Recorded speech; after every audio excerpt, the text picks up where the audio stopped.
पाकिस्तान तू भी पाकिस्तान है, मैं भी पाकिस्तान हूँ, तू भी पाकिस्तान है। बिस्मिल्लाह बिस्मिल्लाहिर्रहमानिर्रहीम। इय्याक नअबुदु व इय्याक नस्तईन। पेशावर, आपको याद है कि मैं आखिरी दफा यहां कब जलसा किया था?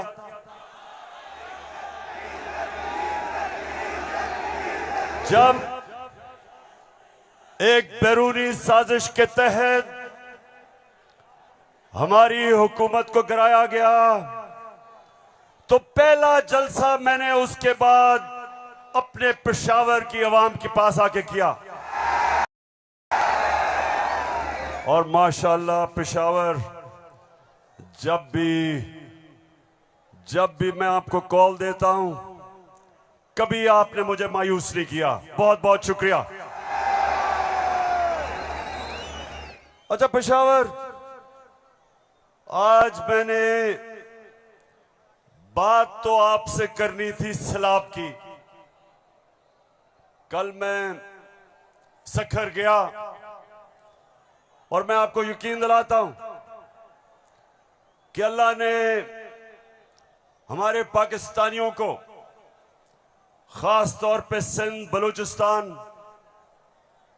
डीजी खान, राजनपुर, डीआई खान, टांक और यहां ऊपर स्वात, गिलगित बल्तिस्तान, अल्लाह ने हमें बड़े इम्तिहान में डाला है। और सिंध में खास तौर पे मैं बात तो सिंध की करना चाहता था कि बहुत हमारे सिंध के पाकिस्तानी बड़ी मुश्किलों में हैं। लेकिन मैं आज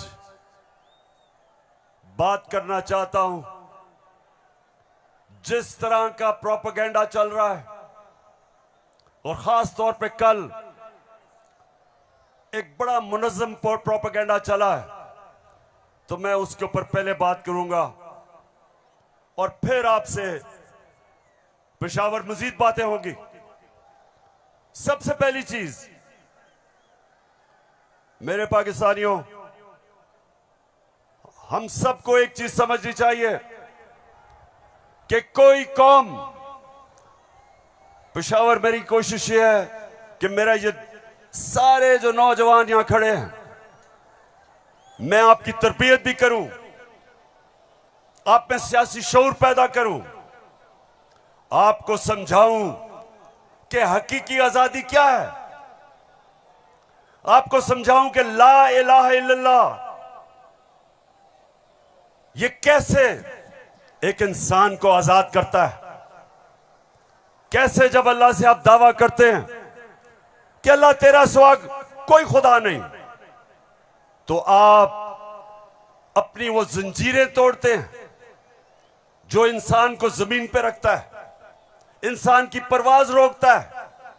ये जंजीरें परवाज रोकती हैं इंसान की, उसकी अजमत की। और मेरे नबी सल्लल्लाहु अलैहि वसल्लम ने मदीना में ला इलाहा इल्लल्लाह से इंसानों को आजाद कर दिया। छोटे इंसान बड़े इंसान बन गए। वो अरब जिनकी कोई हैसियत नहीं थी, चंद सालों में, पेशावर, चंद सालों में दुनिया की इमामत की उन्होंने। ये तारीख का हिस्सा है। और मेरी भी कोशिश है कि मैं अपनी कौम की जो जंजीरें बंधी हुई हैं जमीन से, जो हम ऊपर परवाज नहीं कर पा रहे हैं, मेरी भी कोशिश ये है कि मैं अपने नबी सल्लल्लाहु अलैहि वसल्लम की सुन्नत पे चलते हुए अपनी कौम को जगाऊं और कौम को आजाद करूं, ताकि ये जंजीरें टूटे और मेरी कौम ऊपर परवाज करे। तो सबसे पहले ये जो प्रोपेगेंडा किया जा रहा है, ये जो चोरों का टोला एक अमरीकी साजिश के तहत इस मुल्क पर मुसल्लत किया गया। ये जो साजिशी टोला, ये जो इस मुल्क का 30 साल से खून चूस रहा था, आज हमारे ऊपर बिठाया गया हमारी बेहतरी के लिए नहीं, इस कौम को नीचा बनाने के लिए, कमजोर करने के लिए। और इसलिए मैं आपके पास आया हूं, दूसरी दफा आया हूं कि पेशावर मैंने इंशाअल्लाह आपको अपनी हकीकी आजादी की तहरीक में शामिल करके पाकिस्तान को एक अज़ीम कौम बनाना है।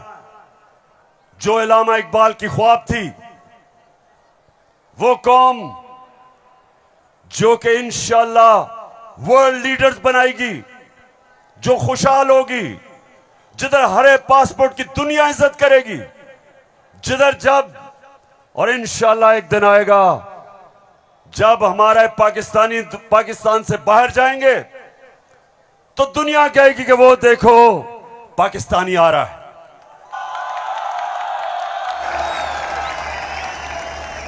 मेरे पाकिस्तानियों, एक ऐसा वक्त था कि अरब ताजिर, मुसलमान ताजिर जब मलेशिया और इंडोनेशिया गए तो कोई मुसलमान फौज नहीं गई थी इंडोनेशिया और मलेशिया।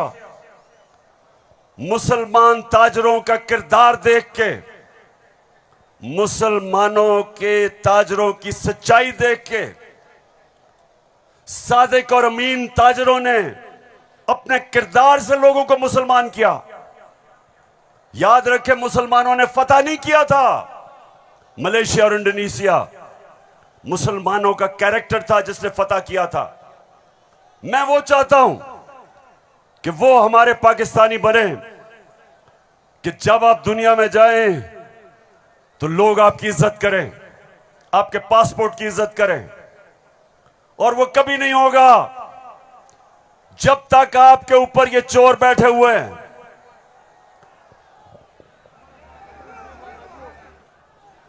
शबाज शरीफ, मैं चाहता हूं पेशावर जरा गौर से, क्योंकि आज मैंने बड़ी वीडियोस दिखानी है आपको।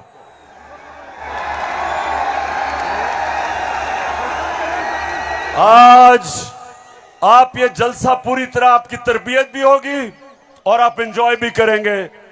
तो मैं जो आपको कह रहा था, फिर से मैं जो आपको कह रहा था कि मैं चाहता हूं कि मेरी कौम एक खुददार, गैरतमंद कौम हो, क्योंकि ला इलाहा इल्लल्लाह इंसान को गैरत देता है।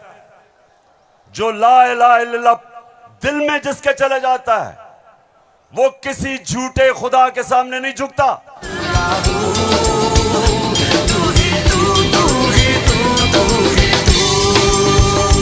अच्छा, अब देखो, जो मैं चाहता हूं कि किस तरह की कौम मुझे चाहिए, और जरा ये देखें इंपोर्टेड क्राइम मिनिस्टर को। मैं सऊदी अरब से होके आया हूं, मैं यूएई के होके, अभी मैं तुर्की होके आया हूं, और मैंने उन भाइयों को कहा कि आप हमारे बड़े अजीम भाई हैं, हमेशा आपने हमारी मदद की। और मैंने यही कहा, जब मैं आया हूं तो आप समझेंगे शायद ये मांगने आया है, मैं मांगने नहीं आया। मैं आया हूं तो आप समझेंगे शायद ये मांगने आया है, मैं मांगने नहीं आया, लेकिन मजबूरी है। जिस तरह माजी में 75 साल में आपने हमारा हाथ बटाया है, कुछ अर्सा आप हाथ बटा। मैंने कहा मैं वादा करता हूं कि इंशाअल्लाह हम पूरी कौम हम मिलकर दिन रात मेहनत करेंगे, पसीना गिराएंगे, अपने पांव पे खड़े होंगे। क्यों पेशावर, सुन लिया? ऐसे आदमी को आप अपना प्राइम मिनिस्टर मानते हो?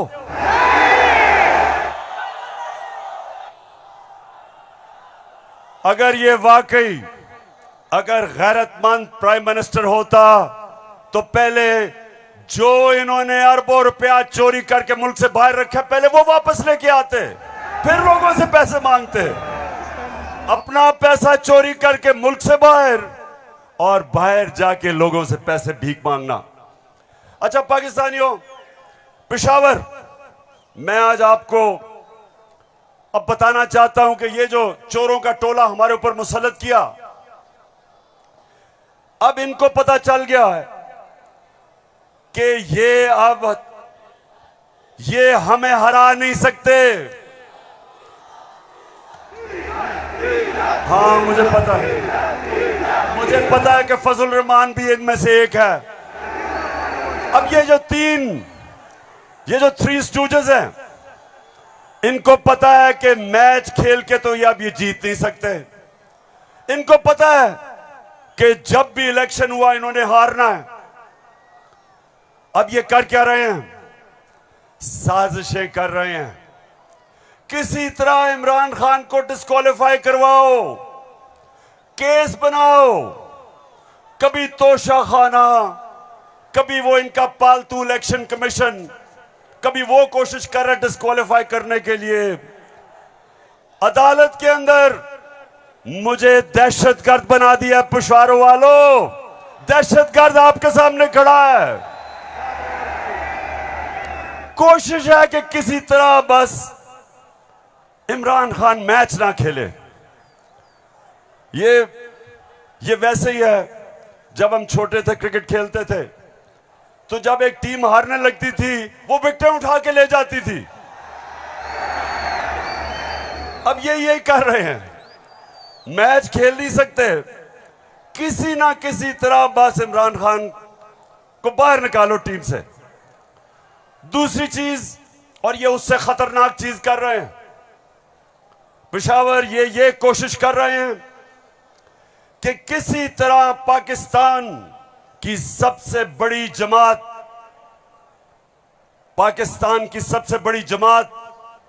इसको किसी तरह पाकिस्तान की फौज से लड़ाया जाए। ये इनकी दूसरी कोशिश है। पहले डिस्क्वालीफाई करो और साथ साथ कोशिश करो कि पाकिस्तान की फौज के खिलाफ प्रोपेगेंडा करके लड़वाएं, और फिर पाकिस्तान की अदलिया के खिलाफ कि पाकिस्तान के अदारे किसी तरह तरीके इंसाफ के खिलाफ हो और ये किसी तरह मैच जीत जाएं। बस मैं आज आपको वीडियोस दिखाने लगा हूं, और मैं उससे पहले आपको बताऊं कि कोशिश इनकी क्या है। जो कुछ मैं कहता हूं, इनका प्रोपेगेंडा सेल बैठा हुआ है, वो हर चीज को मोड़ के कोशिश करता है कि या किसी तरह अदालत मेरे खिलाफ हो या किसी तरह फौज मेरे खिलाफ हो। अब मैंने क्या कहा था? मैंने अभी चंद रोज पहले क्या कहा, परसों मैंने क्या कहा? मैंने ये कहा कि फौज का जो आर्मी चीफ होता है उसको मेरिट पे सिलेक्शन होनी चाहिए।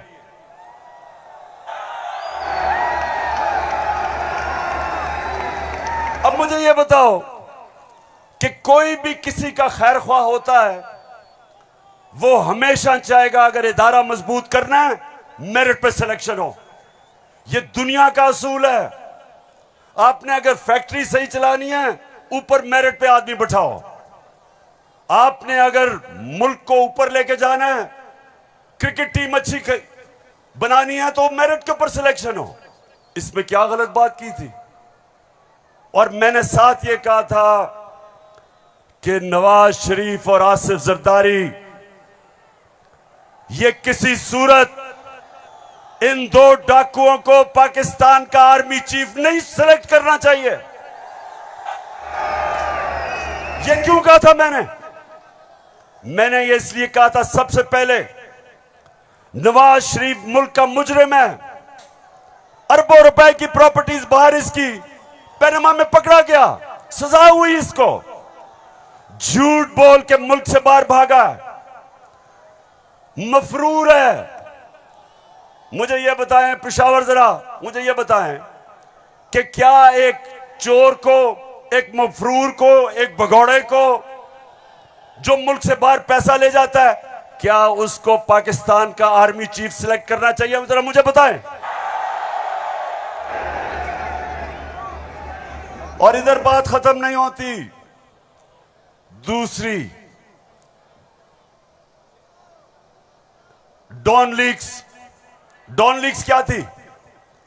हिंदुस्तान पाकिस्तान की फौज को कह रहा था यह दहशतगर्दी कर रही है। हिंदुस्तान उस वक्त के पाकिस्तान के सिपा सलार रहील शरीफ को कह रहा था यह दहशतगर्दों का सरदार है। और डॉन लीग्स में क्या चीज सामने आती है? बजाय नवाज शरीफ और नून लीग अपनी फौज के साथ खड़े हो, वो हिंदुस्तान को पैगाम पहुंचाते हैं कि जी हम कुछ नहीं कर रहे, फौज सब कुछ कर रही है। अपने से फौज को अलग कर लिया। काठमांडू में सार्क मीटिंग में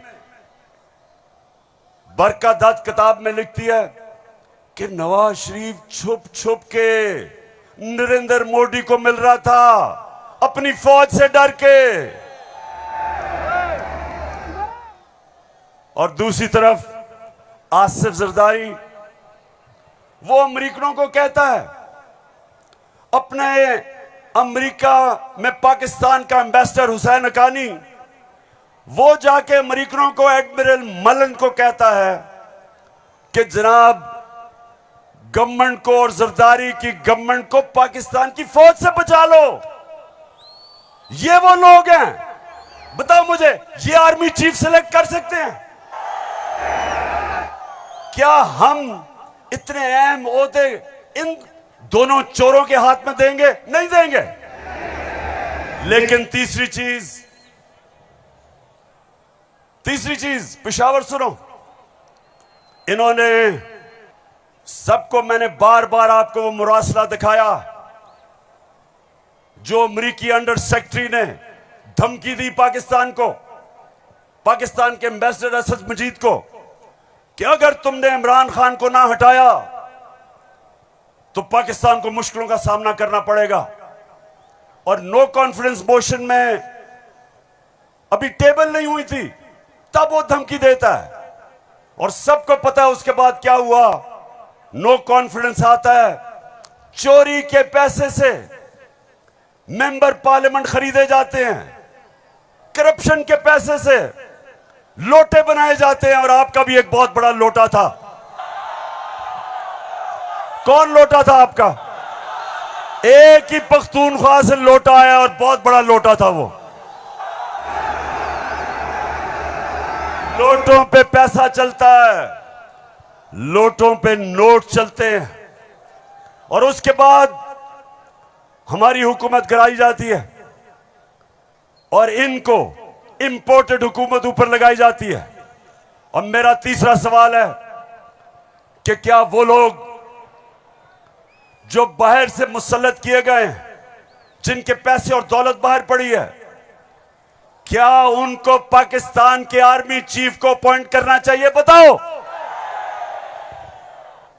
तो मैंने ये कहा और कहते कि जनाब इमरान खान तो फौज के खिलाफ है। अभी चलो, अब मैं चाहता हूं ये नून लीग के दो, एक वजीर और एमएनए, जरा आप इनकी वीडियो देखें और उसके बाद बात करता हूं। सियासी मामला थे और जिस तरफ इस साल के आखिर में एक बड़ी तब्दीली आनी थी, उसमें तो ये नजर आ रहा था कि इमरान खान का जो गठजोड़ है ये तो अगले 15 साल रहेगा अगर इस तरह हालात रहे। और जिस तरह के उनके प्रोग्राम थे, हम सब ने डिस्क्वालीफाई होना था इस साल के आखिर में, तमाम जो अपोजिशन की लीडरशिप है। अच्छा, उनका तो ख्याल था कि मैं सफाया कर दूंगा, मैं किसी को नहीं छोड़ूंगा। तो ये आपका खदशा है? मालूमात है जी, हमारी सीरियस मालूमात। आपके ख्याल में जो आप ये लोगों को भूल जाता है, लेकिन कुछ माह पहले जो कहा कि हम नैब के कुछ 100 जज और हायर कर रहे हैं और हम सारे केसों को एक्सप्लाइट करेंगे, तो उस मैथ्स लेवल के ऊपर, मैथ्स लेवल पे डिस्क्वालिफिकेशन होनी थी। बिगिनिंग शहबाज शरीफ डाउनवर्ड, शाहजाद खान अब्बासी, हसन इकबाल और ऑल ऑफ अस, सिर्फ मुस्लिम लीग नून की नहीं। आपके ख्याल में जो कोलिशन बनी है वो इसी वजह से बनी है कि इमरान खान साहब के तो फाशिस्ट प्लान्स थे ना इस मुल्क के ऊपर हमला करने के। तो लिहाजा ये आज मुश्किल जरूर है, लेकिन ये हमें याद रखना है जब हम मुआशियत की डिस्कस करते हैं कि यहां जमहूरियत का, हाकमियत का और वफाकियत का मामला भी मौजूद है, जिसको हमें साथ लेकर चलना है। तो इसलिए एक लार्जर कॉन्टेक्स्ट में सियासी मामला कि जो हमें लोग कहते थे, डराते थे, दबाव में लाते थे इस बात पे कि अगर फौरी तौर पर अदम एतमाद करके आप हुकूमत में ना आए तो फलां आ जाएगा, फलां बैठ जाएगा किसी चेयर पे। कोई किसी किस्म का हमें उस वक्त भी न नोटिस था ना हमने लिया था, मगर इत्तेहादी जमातों के हम फैसलों पर के पाबंद थे। मैं आज भी ये बात कहने लगा हूं कि अगर कि जो हमें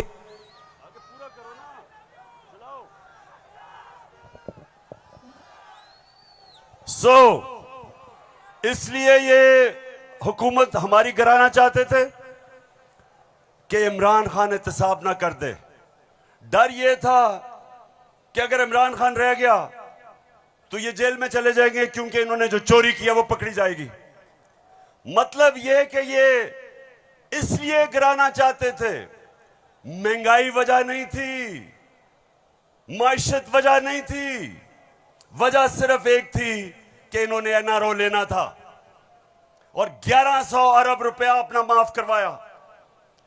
अब मैं ये चाहता हूं कि ये जो नून लीग प्रोपेगेंडा कर रही है कि इमरान खान फौज के खिलाफ है, जरा सुने कि इनके लीडर्स ने फौज के खिलाफ क्या बातें की। और मैं चाहता हूं मीडिया इसको दिखाए ताकि पता चले कि ये जो लोग आज इक्तदार में बैठे हैं और ये हर रोज प्रोपेगेंडा कि किसी तरह तहरीक इंसाफ और फौज की लड़ाई हो जाए, जरा ये सुने कि इन्होंने फौज के मुतालिक क्या बातें की थी। जनरल कमर जावेद बाजवा साहब, आपने हमारी अच्छी भली चलती हुकूमत को रुखसत करवाया, जजों से जोर जबरदस्ती से फैसले आपने लिखवाए। फौज के जवानों और अफसरों के नाम जब आप किसी फर्द वाहिद या मफाद परस्त टोले के लिए आइन तोड़ने के मुर्तकिब होते हैं, वहाँ आप खुद अपनी कौम को, अपने मुल्क और अपने लोगों को आइन शिकनों के रहमो करम पर छोड़ रहे होते हैं। हाँ, नवाज शरीफ ने ये जरूर किया कि उसने किरदारों और इदारों के दरमियान एक वाज़ेह लकीर खींच दी है। एक या दो अफराद इदारा नहीं हुआ करते, एक या दो अफराद इदारों की बदनामी का बायस बना करते हैं।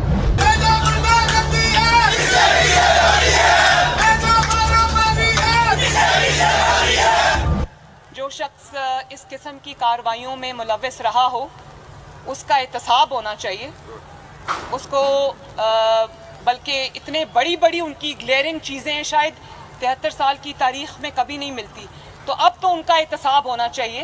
ये इस किस्म के शख्स को कोई और ओहदा दे देना, और वो भी इतना इम्पोर्टेंट ओहदा देना, ये मैं समझती हूँ कि ये कौम के मुंह पे तमाचा है, आइन और कानून की हुकूमत के मुंह पे तमाचा है। तुम हमें सियासत बतलाते हो, अपने हुदूद में रहो, इसराइल की नौकरी न किया करो, इसराइल के वजीफों पे पलने वाले जर्नलों अपने हुदूद में रहो। बड़े बड़े रैंकों वालों से भी अपने आप को मुहतरम समझता हूँ, और अगर बिगड़ोगे तो फिर अगर हम बिगड़ गए तो अफगानिस्तान में अमेरिका का क्या हश्र हुआ, खुदा की कसम यहाँ तुम्हारा वही हश्र। तो हमारी किरदार कशी करना छोड़ दो। अगर हमने आपकी शुरू की तो पता नहीं पाकिस्तान बनने से आज तक कितने जनरलों की शुरू हो जाएगी। बेटी भाई वो अक्यूज्ड हैं, उनकी लिस्ट लेके जिस दिन हमने प्रेस कॉन्फ्रेंस की तो आपकी ईंट से ईंट बढ़ जाएगी। अभिनंदन की क्या बात करते हैं। चीफ ऑफ आर्मी स्टाफ तशरीफ लाए, पैर कांप रहे थे, पसीने माथे पे थे। सुन लिया पेशावर, मैं इसलिए ये बता रहा हूं कि ये वो लोग हैं जो हमें कह रहे हैं कि हम अपनी फौज के खिलाफ हैं। फौज भी मेरी, मुल्क भी मेरा।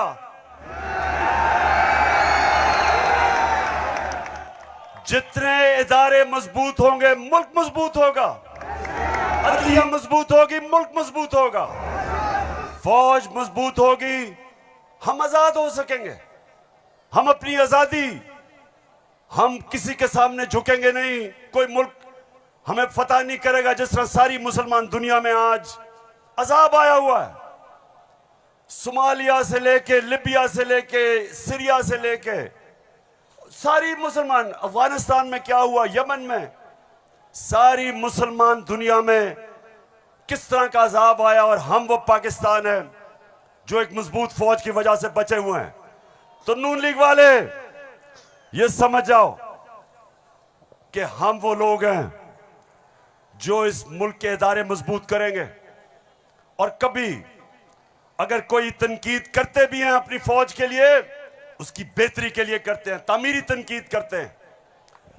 अब वो चलाओ।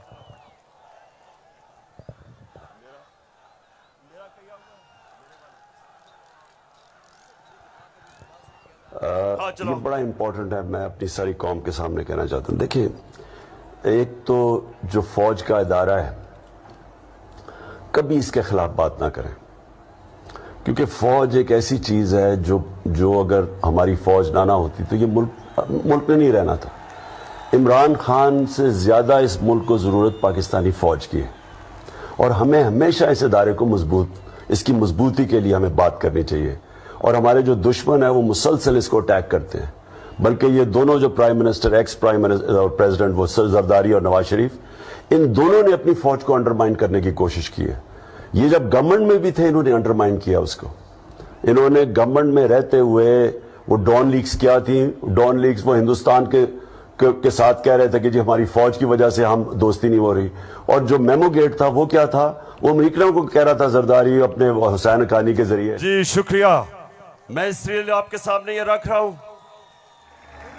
कि ये मैं आज से नहीं कह रहा, ये मैं हमेशा समझता हूं। और आज तो है ही 6 सितंबर। पेशावर, मुझे अभी भी 6 सितंबर याद है। मैं उस वक्त स्कूल में था और मुझे याद है जब के लाहौर के पास हिंदुस्तान की फौज आई और जो वहां जिस तरह की हमारे घरों में बमबारी की आवाज आ रही थी, तो मुझे तो बड़ी अच्छी तरह 6 सितंबर याद है। और मुझे यह भी याद है कि सारी कौम तब खड़ी थी अपनी फौज के साथ। अब दूसरी चीज, मैं ये चाहता हूं कि आप सब देखें कि जुडिशरी के खिलाफ ये नून लीग ने पाकिस्तान की अदलिया के खिलाफ क्या बातें की हैं, जरा ये जरूर देखें, फिर मैं आप अगली बात करता हूं। इस तरह बेंच फिक्सिंग भी एक जुर्म, इस पे भी 100 मोटिव।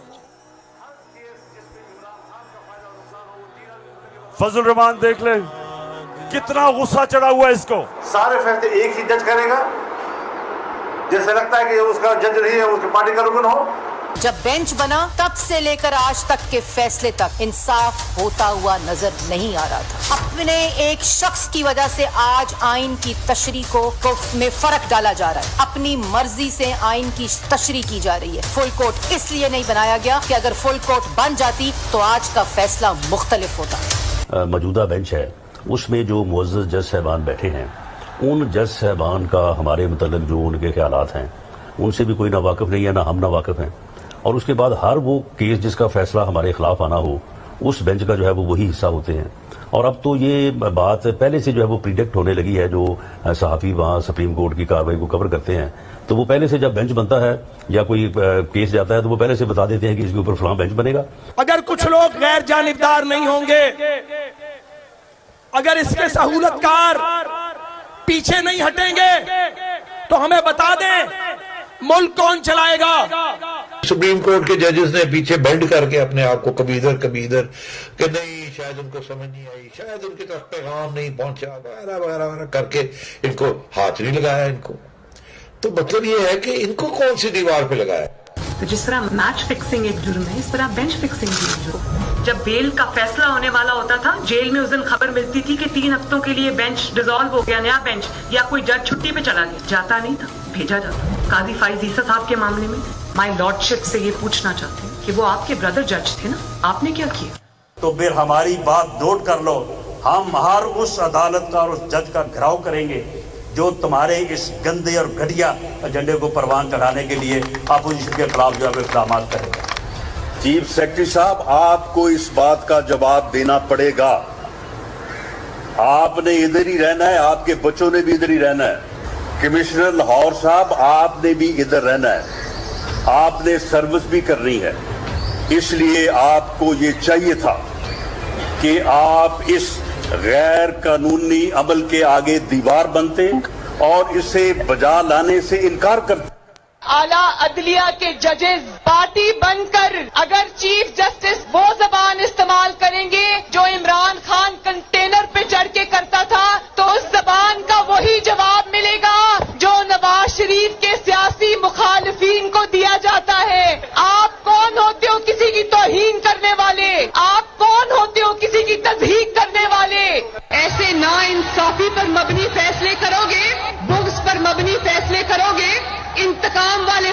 करोगे तो कौन इज्जत करेगा आपकी?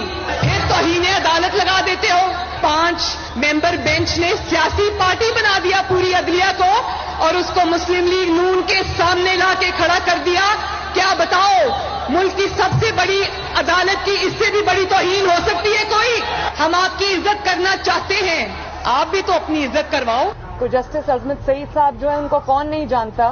पर्सनली जाती तौर पे असरअंदाज होकर उन्होंने JIT बनवाई। बदनाम जमाना JIT को आज तक व्हाट्सएप। मैं सिर्फ आपको ये थोड़ा सा सैंपल दिखा रहा हूं कि किस तरह का ये अपने पाकिस्तान की अदलिया के खिलाफ क्या जबान इस्तेमाल की गई है। और मैं अपना आपको बता दूं, आज से 26 साल पहले जब मैंने सियासत शुरू की तो उसको इंसाफ की तहरीक का, आजाद अदलिया के लिए सबसे पहले हम खड़े हुए। जेल में वाहिद सियासी लीडर था जो आजाद अदलिया के लिए जेल में गया। 2008 की इलेक्शन बॉयकॉट की अपनी अदलिया के लिए। उसके बाद जब हम इक्तदार में आए तो इस्लामाबाद में 50 साल के बाद पहली दफा जुडिशल कॉम्प्लेक्स बनाया अपने जजेस के लिए। मैं ये इसलिए आपको कह रहा हूं कि जो कानून की बालादस्ती, रूल ऑफ लॉ, कोई माशरा आगे नहीं बढ़ सकता जब तक वहां इंसाफ नहीं होता। और इंसाफ देती है अदलिया, इसलिए हमने हमेशा अपनी अदलिया की इज्जत की है। ये जो नून लीग के लोग हैं जो आज जिस तरह की जबान इस्तेमाल कर रहे हैं, सोशल मीडिया पे अटैक कर रहे हैं इस्लामाबाद के चीफ जस्टिस को, ये कभी, मैं आपको ये बता रहा हूं कि मैंने कभी अपनी पार्टी को इजाजत नहीं दी कि अदलिया को अटैक करे, क्योंकि आखिर में इंसाफ होगा तो मुल्क में खुशहाली आएगी और इंसाफ अदलिया देती है। मुझे बड़ा जनाब इन्होंने कहा कि देखें इमरान खान ने कोई बड़ी गलत जबान इस्तेमाल कर दी। मैं आप सबके सामने आज ये कहना चाहता हूं कि मैं अपनी अदलिया की इज्जत करता हूं, लोअर कोर्ट्स की इज्जत करता हूं। वो लोअर कोर्ट्स जो आम इंसानों की खिदमत करते हैं और मुश्किल हालात में अगर एक मजिस्ट्रेट ज़ेबा के खिलाफ ऐसे लगा कि मैंने कोई सख्त जबान इस्तेमाल की, उसकी वजह थी मैं शहबाज गिल को देख रहा था, उसके ऊपर तशद्दुद हुआ, उसको जिसको कहते हैं कस्टोडियल टॉर्चर, उसको हवालात में बंद करके तशद्दुद किया गया, नंगा किया गया। और उसकी जब हमने देखा उसके हालात और उसके ऊपर प्रेशर डाला गया कि मेरे खिलाफ स्टेटमेंट दे, मेरे ही उसके ऊपर अगर ज्यादा ऐसे लगा सख्त स्टेटमेंट है, ये मेरा मकसद नहीं था। कभी मैं ये नहीं समझ सकता कि मैं किसी जज को धमकी दूं, लेकिन मैं आज सबको ये कहना चाहता हूं कि इस मुल्क में जब तक इदारे मजबूत और ताकतवर नहीं होंगे मुल्क ऊपर नहीं आएगा। आज अगर मगरिब के अंदर खुशहाली है तो वहां इंसाफ है। जितना ज्यादा इंसाफ और कानून की बालादस्ती उतना खुशहाल माशरा। तो मेरी तो पहले दिन से यह स्ट्रगल है। तो पेशावर सबको मैं आज पैगाम देना चाहता हूं कि ये जो कोशिश की जा रही है तहरीक इंसाफ को इदारों से लड़ाने की, ये कौम सब समझ गई है। कौम में सियासी शऊर आ गया है। लोग एक एक चीज, कभी भी पाकिस्तान के अंदर अवाम और बच्चे और नौजवान और मेरी ख्वातीन बहनें, कभी इस तरह का शऊर और बेदारी नहीं थी जो अल्लाह के फजल से आज पाकिस्तान में है। तो ये जो चोरों का टोला, ये जो बार बार कोशिश कर रहा है कि तहरीक इंसाफ को दीवार से लगाया जाए, सब सुन लो कि जितना तुम मुझे दीवार से लगाओगे उतना मैं और तुम्हारे से मुकाबला करूंगा, लड़ूंगा तुम्हारे से।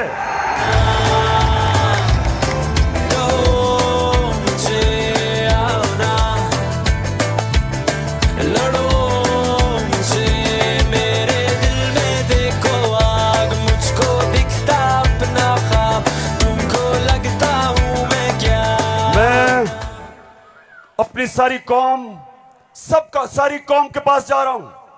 7 महीने से मैं पब्लिक में हूं, हर शहर में जा रहा हूं, अपनी कौम को तैयार कर रहा हूं कि मेरे पाकिस्तानियों, जब मैं तुम्हें कॉल दूंगा तुमने निकलना है मेरे साथ।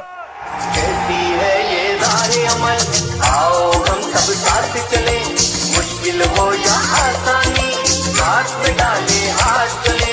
धड़कन है पंजाब मगर दिल अपना मेहरान है।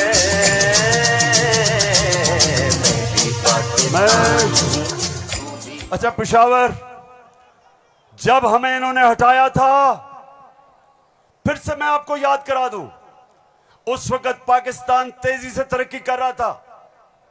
जो इस हुकूमत ने जो किताब माइशत के ऊपर शाया की,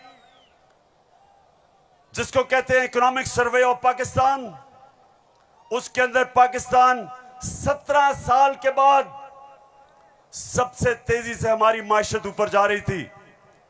5.6 और चौथे साल 6%।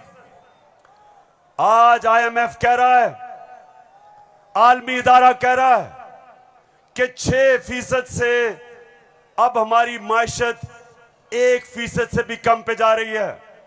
यानी माइशत सुकड़ रही है, बेरोजगारी बढ़ रही है, फैक्ट्रियां बंद हो रही हैं।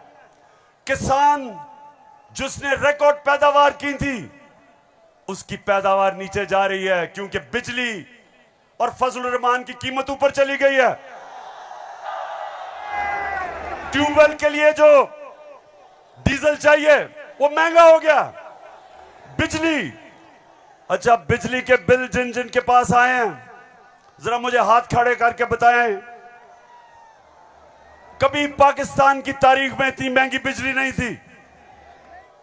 क्या हुआ कि 4 महीने में कौन सी क़यामत आ गई कि बिजली की कीमत 18 रुपए यूनिट से 36 रुपए यूनिट, और टैक्सेस मिला के 50 रुपए यूनिट पे बिजली पहुंच गई है। गंदम 850 रुपए पे 20 केजी मिलती थी, आज कराची के अंदर 2000 रुपए पे नहीं मिल रही। बलूचिस्तान में देखें गंदम की कीमत किधर गई। हमारे दौर में, ये जरा गौर से सुने, हमारे दौर में तेल इंटरनेशनल मंडी में 103 से 115 डॉलर पे बिकता था, आज वो पहुंच गया 96 डॉलर पे। तेल की कीमत इंटरनेशनल मंडी में कम हो गई है, लेकिन हमारे दौर में 1 लीटर पेट्रोल 150 रुपए और 1 लीटर फजल रहमान 145 रुपए, आज 234 पे पहुंच गया। बिजली दुगनी, पेट्रोल डीजल ऊपर, सब कुछ महंगा और रुपया गिर रहा है।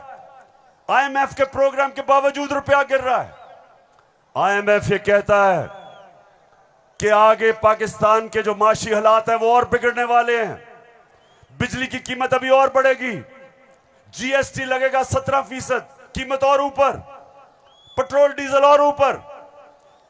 तो मेरे पाकिस्तानियों, आज हम नहीं, IMF कह रहा है कि पाकिस्तान श्रीलंका की तरफ जा रहा है, यानी माशी तबाही की तरफ जा रहा है।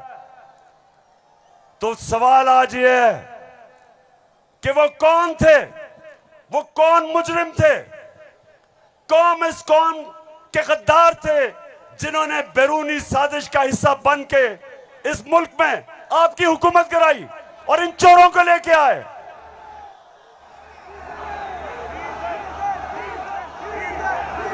मैं अब जरा जो आपको आजकल जो नवाज शरीफ की बेटी आजकल बनी हुई है, मालिका बनी हुई है पाकिस्तान की, प्रोटोकॉल उसको प्राइम मिनिस्टर का मिल रहा है। जरा मैं सारी कौम के सामने बताना चाहता हूं कि इसका सबसे बड़ा मसला यह है कि इससे सच नहीं बोला जाता। जरा ये आप फिल्म शो देखें ना, आपकी इनकम इतनी है कि आपको ये प्रॉपर्टी आप ले सकते हैं कि आपने मेफेयर के अंदर जो आपकी 4 अपार्टमेंट्स हैं उनकी 1 अरब से ज्यादा, 1 अरब रुपए से ज्यादा उनकी कीमत है। अब 4.5 अरब तक पहुंच गई है उनकी कीमत। आपने अपनी जो टैक्स में टोटल आमदनी बताई है 94 में 1.5 लाख रुपए है। मुझे ये बताएं कि आपने अरबों रुपए की मेफेयर में प्रॉपर्टी खरीदी कैसे?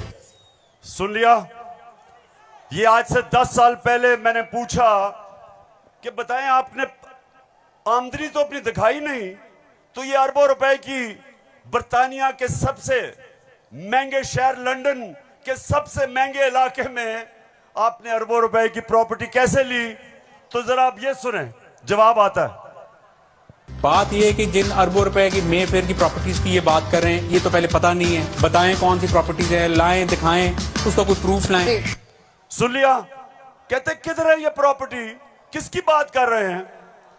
अब ये जरा मरियम बीबी को भी सुन लो कि इस तरह मुझे लगा कि आप लोगों को बेवकूफ नहीं बना सकते। मेरी सेंट्रल लंदन में प्रॉपर्टीज तो दूर की बात है, मेरी पाकिस्तान में भी कोई प्रॉपर्टी नहीं है। मैं अपने वालिद के साथ है और मुझे समझ नहीं आई कि मेरी और मेरी वालदा की और बहन भाइयों की प्रॉपर्टीज ये कहाँ से निकाल के ले आए हैं। मेरे नाम पाकिस्तान में कोई प्रॉपर्टी नहीं है, ये तो इंग्लैंड की बात है।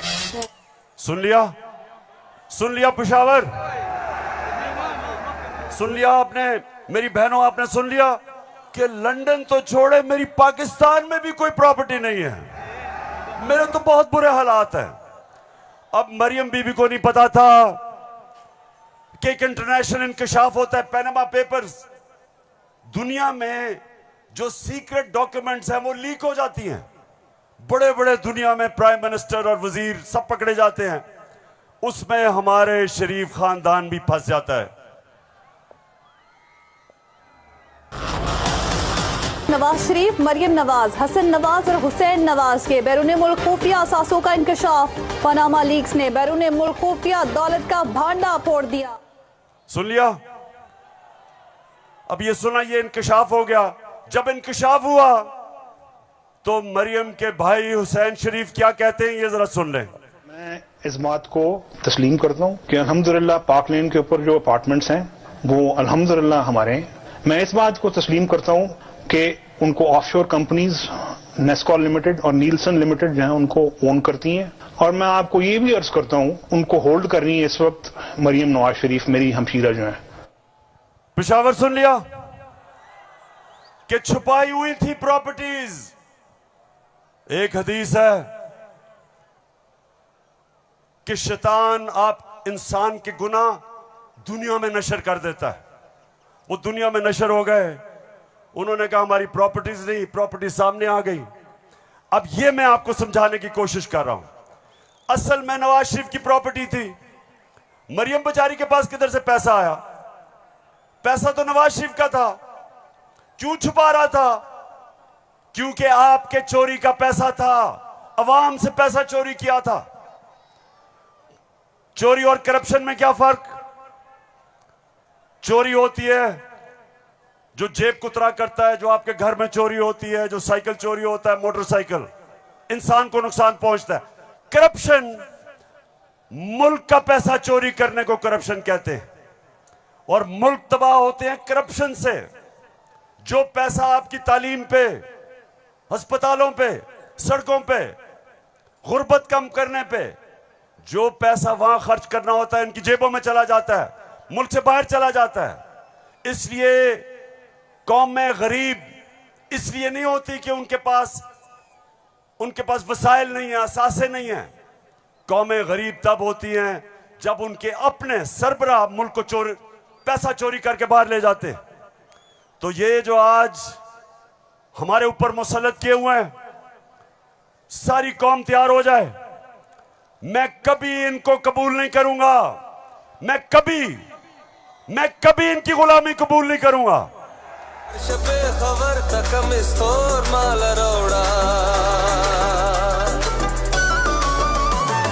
लड़श पे खबर तकम स्टोर माल रोड़ा ताजा ताजा गुलुना द्रेसलोर माल रोड़ा ताजा ताजा गुलुना द्रेसलोर माल रोड़ा। पेशावर हाथ खड़ा करके बताओ आप तैयार हो जब मैं आपको कॉल दूंगा?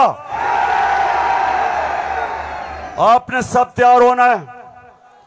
जिस तरह मैं आपको कह रहा हूं, कहता रहा हूं, मैं हूं आपका कप्तान और आप मेरी टीम हो। और ये वर्ल्ड कप हमने पाकिस्तान की हकीकी आजादी के लिए जीतना है। एक अजीम मुल्क बनाना है पाकिस्तान को। हमेशा आजाद मुल्क ऊपर जाते हैं, गुलाम मुल्कों की परवाज नहीं होती। हम ये नहीं चाहते कि हम किसी दुनिया के मुल्क से लड़ाई करें। हम अमेरिका को मैं बार बार कहूं कि अमेरिका, हम अमन में आपके साथ हैं, किसी जंग में हम आपके साथ नहीं हैं। हम दोस्ती चाहते हैं, लेकिन हम किसी सूरत आपकी गुलामी नहीं चाहते। हम अपनी जमीन नहीं इस्तेमाल होने देना चाहते किसी और लड़ाई के अंदर। हम नहीं चाहते कि हमारी जमीन इस्तेमाल हो किसी भी दुनिया के मुल्क के ऊपर आप किसी किस्म की जारियाना कार्रवाई करें। हम ये नहीं चाहते। हम फिर से कहते हैं, हम अमन में सबके साथ हैं। हम तो हिंदुस्तान से भी अच्छी दोस्ती करेंगे, लेकिन पहले कश्मीरियों को उनका हकूक दो, उनकी स्टेटहुड वापस करो। हम हिंदुस्तान से भी बातचीत कर लेते, लेकिन हम किसी सूरत अपनी आजादी के ऊपर सौदा कभी नहीं करेंगे। मेरे साथ हो पेशावर, साथ हो मेरे। तो फिर से जाते हुए आखिरी बात, आप सब ने तैयार रहना है। मैं आपको कॉल दूंगा इस्लामाबाद की, और वो कॉल होगी इस मुल्क को इन